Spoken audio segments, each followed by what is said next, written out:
महाभारत के महायुद्ध ने धरती को घायल कर दिया था। कुरुक्षेत्र की धूल में हजारों योद्धाओं का रक्त मिला हुआ था। युद्ध समाप्त हो चुका था, लेकिन एक प्रश्न आज भी लोगों के मन में उठता है, युद्ध के बाद भगवान कृष्ण के साथ क्या हुआ?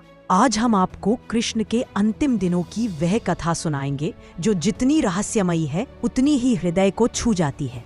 युद्ध खत्म हुआ, युधिष्ठिर राजा बने, धर्म की स्थापना हो गई।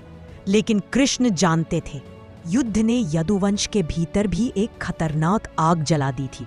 गांधारी ने जब अपने 100 पुत्रों को मृत देखा तो उसने कृष्ण को श्राप दिया, जैसे मेरा वंश समाप्त हुआ है वैसे ही यदुवंश भी उसी तरह नष्ट होगा। कृष्ण ने मुस्कुराकर कहा, माता आपका श्राप भी मेरी इच्छा है, क्योंकि भारी अहंकार से भरा यदुवंश अब पृथ्वी का भार बन चुका है।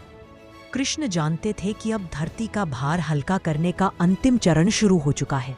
कई साल बीत गए, द्वारका में उत्सव मनाए जा रहे थे। यादव शक्तिशाली हो चुके थे, उनकी ताकत इतनी बढ़ गई कि देवताओं तक को डर लगने लगा। एक दिन उत्सव के दौरान यादव राजकुमारों ने ऋषियों का अपमान कर दिया।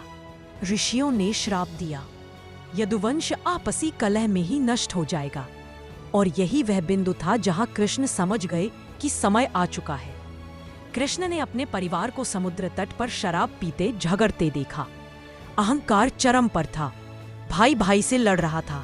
और फिर वह दिन आया, समुद्र किनारे एक लंबा झगड़ा शुरू हुआ। लोहा नहीं था, लेकिन समुद्र तट पर पाई जाने वाली एक घातक घास लोहे जैसी कठोर हो चुकी थी। ऋषियों के श्राप से यादवों ने वही घास तोड़कर एक दूसरे पर चलाना शुरू कर दिया। धीरे धीरे पूरा यदुवंश उसी घास से एक दूसरे को मारता हुआ समाप्त हो गया। यह देखकर बलराम जी ने समाधि ले ली और अपने दिव्य शेषनाग रूप में वापस चले गए। कृष्ण अकेले रह गए। कृष्ण जंगल की ओर निकल पड़े, नंगे पैर, शांत, जैसे सब कुछ पूरा हो गया हो। वह एक पेड़ के नीचे बैठकर ध्यान में लीन हो गए। ध्यान इतना गहरा था कि किसी को पता भी न चला कि युग का अंत होने वाला है।